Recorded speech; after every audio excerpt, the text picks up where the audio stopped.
સુરતમાં બીઆરટીએસ બસમાં યુવક પર જીવલેણ હુમલો કરનારો ઝડપાયો। સુરત શહેરના ઉધના વિસ્તારમાં જાહેર પરિવહન સેવા સમાન બીઆરટીએસ બસમાં મુસાફરી કરી રહેલા એક યુવક પર તીક્ષ્ણ હથિયાર વડે હુમલો કરવાની ઘટનામાં ઉધના પોલીસે મોટી સફળતા મેળવી છે। પોલીસ દ્વારા ગણતરીના કલાકોમાં મુખ્ય આરોપી દશરથ વાઘ અને કાયદાના સંઘર્ષમાં આવેલા કિશોરની અટકાયત કરી લેવામાં આવી છે।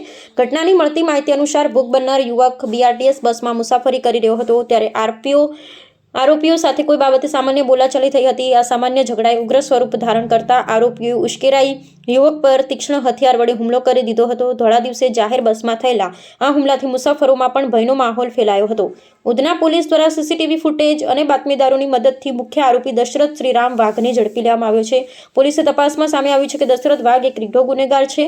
તેની વિરુદ્ધ અગાઉ પણ ગંભીર ગુનાઓ નોંધાયેલા છે, જેમાં સુરત રેલવે પોલીસ સ્ટેશનમાં ગુનો, વલસાડમાં ગુનાહિત પ્રવૃત્તિ ને સલાબતપુરા પોલીસ મથકે કેસ નોંધાયેલા છે। ઉધના પોલીસ દ્વારા આરોપી દશરથની ધરપકડ કરવાની સાથે તેની સાથે રહેલા બાળ કિશોરને પણ હસ્તગત કરવામાં આવે છે। પોલીસ દ્વારા હુમલામાં વપરાયેલું હથિયાર કબજે કરવા અને હુમલા પાછળ અન્ય કોઈ કારણ છે કે કેમ તે દિશામાં તપાસ તેજ કરી છે।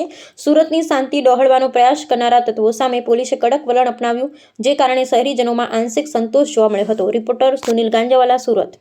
પોલીસ સ્ટેશન વિસ્તારમાં જ્યારે બીઆરટીએસ બસ જઈ રહી હતી ત્યારે ઘટના સામે આવી હતી કે બસમાં જે મુસાફરી કરી રહ્યા હતા એમાં જે પોકેટ ચોર હતા એ પોતાની સાથેના બાળ કિશોર છે એને સાથે રાખી અને જે ફરિયાદી છે એનો મોબાઈલ સ્નેચ કરવાનો પ્રયત્ન કરતા ત્યાં ઝપાઝપી થઈ હતી અને પોતાની પાસે રહેલા ચપ્પુથી એણે પગમાં ઈજા પણ પહોંચાડેલી હતી ફરિયાદીને, જે બાબતે બસમાં પણ ખાસી બધી આ લોકો વચ્ચે સંઘર્ષ થયો અને જ્યાં બસ ઊભી રહી ત્યાં એ લોકો ઉતરી ગયા હતા અને જે ફરિયાદી છે એ પોલીસ સ્ટેશને આવ્યા હતા। બસ એકચ્યુઅલી દિંડોલી વિસ્તાર થઈ અને ઉધનામાં એન્ટ્રી થઈ અને આગળ જઈ રહી હતી। આ ઘટના બાબતે ઉધના પોલીસ સ્ટેશનમાં ફરિયાદ દાખલ થઈ છે અને જેમાં જે મેઇન આરોપી છે દશરથ વાઘ, જેને અમે અટક કરેલ છે, અગાઉ પણ એ ચોરીમાં અને નાની મોટી ચોરીમાં એ સંડોવાયેલો છે અને એની સાથે એક બીજો કાયદાના સંઘર્ષમાં રહેલો એક બાળ કિશોર પણ છે। આ બંનેમાંથી અમે જે દશરથ વાઘ છે એનો અમે અટક કર્યો છે।